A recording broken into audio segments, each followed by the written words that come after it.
Hello అండి, మీరు mutual fund లో ఇన్వెస్ట్ చేయబోతున్నారా? అయితే ఆగండి. మ్యూచువల్ ఫండ్ లో ఇన్వెస్ట్ చేయబోయే ముందు కొన్ని ఇంపార్టెంట్ టర్మ్స్ గురించి ఖచ్చితంగా తెలుసుకోవాలి. ఇవి తెలుసుకోకుండా మీరు ఇన్వెస్ట్మెంట్ చేసినట్లయితే మీరు పప్పులో కాలేసినట్లే.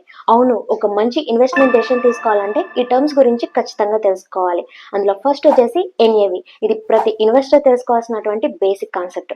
మరి టుడే వీడియోలో ఎన్ఏవి అంటే ఏమిటి, అది ఎలా క్యాల్కులేట్ చేస్తారు, అలాగే ఇన్వెస్టర్స్ కి యూనిట్స్ ఎలా అలాట్ చేస్తారు, ఎన్ఏవి ఇంక్రీజ్ ఆర్ డిక్రీజ్ అయితే ఏమవుతుందో ఈ వీడియోలో తెలుసుకుందాం. మరి వీడియోలోకి వెళ్లే ముందు మన ఛానల్ కి సబ్స్క్రైబ్ చేసుకున్నట్లయితే ఇంకా సబ్స్క్రైబ్ చేసుకోండి. ఫస్ట్ వచ్చేసి ఎన్ఏవి అంటే ఏంటో తెలుసుకుందాం. ఎన్ఏవి అంటే నెట్ అసెట్ వాల్యూ. ఇది మ్యూచువల్ ఫండ్ లో ఒక యూనిట్ యొక్క ప్రైస్ లేకపోతే యూనిట్ వాల్యూ అని చెప్పవచ్చు. ఫర్ ఎగ్జాంపుల్, మనం ఎక్స్ రూపీస్ ఇన్వెస్ట్మెంట్ చేసినట్లయితే వాళ్ళు వై యూనిట్స్ లాగా అలాట్ చేస్తారనమాట.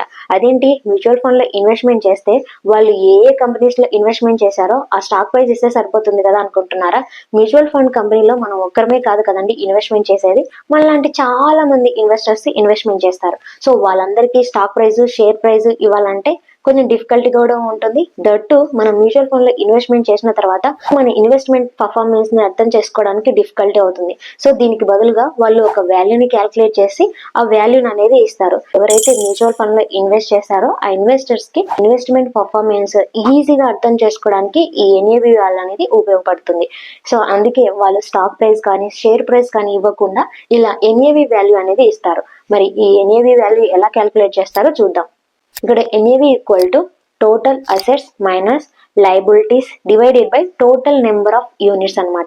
ఇక్కడ టోటల్ అసెట్స్ కింద ఆ ఫండ్ లో ఉన్నటువంటి షేర్స్ కానీ బాండ్స్ కానీ క్యాష్ ఈక్వలెన్స్ కానీ టోటల్ అసెట్స్ కిందకి వస్తాయి అనమాట.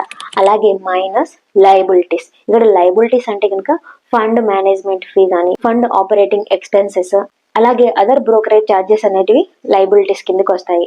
Divided by total number of units అనమాట. ఈ ఎన్ఏవి వాల్యూ అనేది ప్రతిరోజు మార్కెట్ అవర్స్ క్లోజ్ అయిన తర్వాత, అంటే మార్కెట్ అయిపోయిన తర్వాత ఎవ్రీడే క్యాల్కులేట్ చేస్తారు. అంటే ఎవ్రీడే ఎన్ఏవి వాల్యూ అనేది చేంజ్ అవుతూనే ఉంటుంది. ఎన్ఏవి వాల్యూ అనేది ఒక ఎగ్జాంపుల్ తీసుకొని మనం ఈజీగా అర్థం చేసుకుందాం.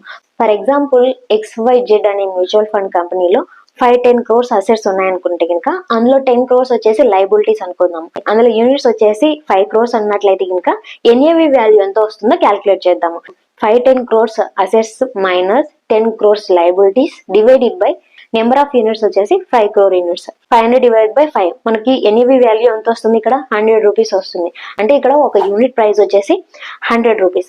అదే XYZ మ్యూచువల్ ఫండ్ కంపెనీలో 1 lakh రూపీస్ ఇంకా ఇన్వెస్ట్మెంట్ చేస్తే ఎన్ని యూనిట్స్ అలాట్ అవుతాయి ఇక్కడ క్యాల్కులేట్ చేసుకుందాం. సో మనకి ఆల్రెడీ ఎన్ఏవి వాల్యూ అనేది తెలుసు. NAV value equal to 100 rupees అనమాట. ఇన్వెస్ట్మెంట్ చేస్తున్నటువంటి amount divided by NAV value వేస్తే కనుక మనకి వస్తుంది అనమాట. సో 1 lakh డివైడెడ్ బై 100 వేస్తే కనుక మనకి number of units equal to 1000 units వస్తాయి. సో మనం 1 lakh రూపీస్ ఇన్వెస్ట్మెంట్ చేసినట్లయితే కనుక మనకి 1000 యూనిట్స్ అనేటివి అలాట్ చేస్తారు. అలాగే మ్యూచువల్ ఫండ్ లో ఇన్వెస్ట్మెంట్ చేసే ముందు మనం ఏ టైంలో ఇన్వెస్ట్మెంట్ చేస్తున్నామో కూడా ఇంపార్టెంట్. ఎందుకంటే ఎన్ఏవి వాల్యూ అనేది ఎవ్రీడే చేంజ్ అవుతూనే ఉంటుంది అనమాట. మనం 3 PM కంటే ముందు ఇన్వెస్ట్మెంట్ చేసినట్లయితే కనుక ఆ రోజు ఉన్నటువంటి ఎన్ఏవి వాల్యూ అనేది అప్లై అవుతుంది. మనం 3 PM తర్వాత ఇన్వెస్ట్మెంట్ చేసినట్లయితే కనుక నెక్స్ట్ డే ఎన్ఏవి వాల్యూ అనేది అప్లై అవుతుంది అనమాట. సో ఇక్కడ ఎన్ఏవి వాల్యూ ద్వారా ఆ రోజు ఉన్నటువంటి యూనిట్ ప్రైస్ అనేది మనకు తెలుస్తుంది. అలాగే NAV value increase or decrease అవుతే ఏమవుతుందో తెలుసుకుందాం. సో చాలా మంది ఇన్వెస్టర్స్ ఎన్ఏవి వాల్యూ తక్కువ ఉంటే కనుక చీప్ ఫండ్ ఇన్వెస్ట్మెంట్ చేయొచ్చు అనేసి అనుకుంటారు. ఇది రాంగ్ ఐడియా. ఎన్ఏవి వాల్యూ తక్కువ ఎక్కువ అనే వాల్యూ బేస్డ్ మీద మనం ఇన్వెస్ట్మెంట్ చేయకూడదు.